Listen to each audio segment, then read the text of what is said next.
Hey guys, it is Monday, September 23rd, and I thought I'd give you a change of scenery here because it's a wonderfully cloudy and blustery day outside, and you know I love those. Apparently there was like a tornado warning or something. Shelby told me that Horizon High School was on lockdown.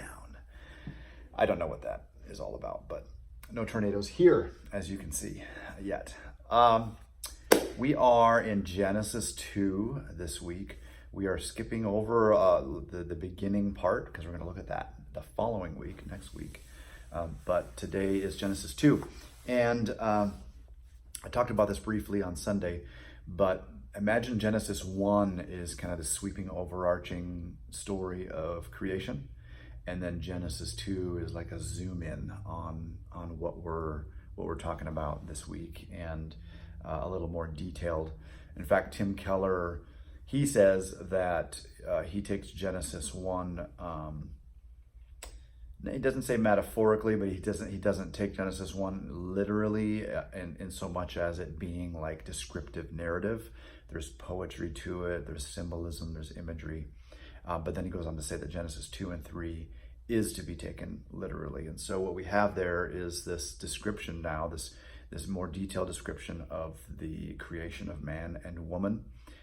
And then later on with the fall and all of that being actual historical events.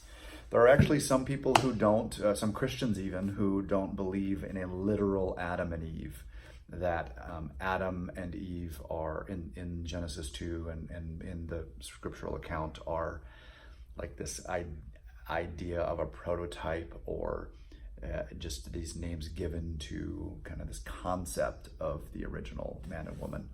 I don't believe that. I believe what we have here is literal Adam and Eve.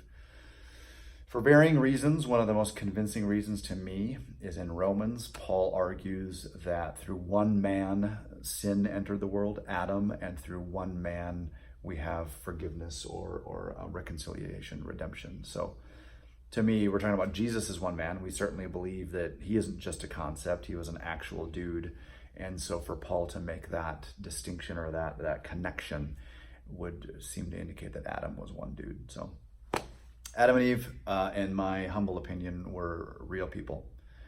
And so God makes them, and we get this real descriptive way that he does that with dust and then breathing into Adam the breath of life, and then he forms Eve out of one of his ribs. Very, very kind of odd if you think about it. You know, if you haven't been around it, the story, it's just odd. So dig into that, dig into the oddity of it. And that's a great principle for all of us with any passage, especially if you have a group that's mostly Christians, have grown up in the church, is to get them thinking outside of their comfort zone, like re-look at that, try to see things through the eyes of someone who's never heard this before. That's a great practice because it makes things fresh and new for us, and we start to see things maybe in ways that we hadn't thought about before. The two big things that I want to really hone in on this week is that man and woman are made for companionship, for relationship, one with God and two with one another. And so, and in particular with God, what we see in Genesis 2, and this is not nearly a complete descriptor of the nature of the relationship between man and God, but God places this tree of the knowledge of good and evil in the midst of the garden. And so from that we see that there's this dependence relationship that man has on God, a trust, a faith that he is not withholding, and on God's part there's a willingness to give humans a choice. To some degree we have a choice to either choose his wisdom and obey him, or choose our own wisdom and perspective and disobey him. So I keep looking out there because it's getting darker and blusterier. So that's one way that we see the nature of the relationship between man and God, at least before the fall.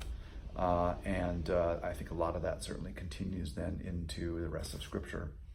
And then the relationship, particularly between man and woman, is one of deep intimacy. There's this oneness that's described that's really beautiful.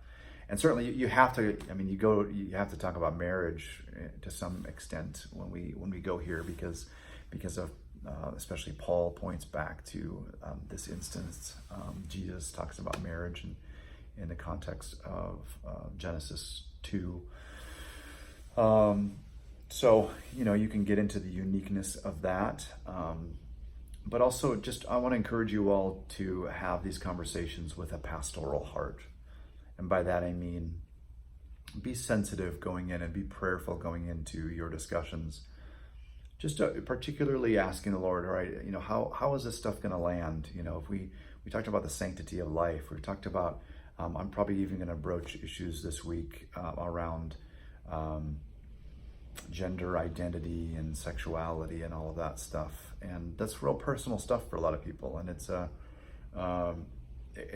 this can be touchy subjects, but the Bible speaks to those things, and we always want to be submitting ourselves to the Word and allowing what we believe to be shaped by the Word, not our culture, and by the Lord and the Spirit that's in us. So there's going to be some challenging things, but I encourage you to go into it with love, with a pastoral heart, and really thinking through, okay, where are people coming from when we have these types of discussions about relationship?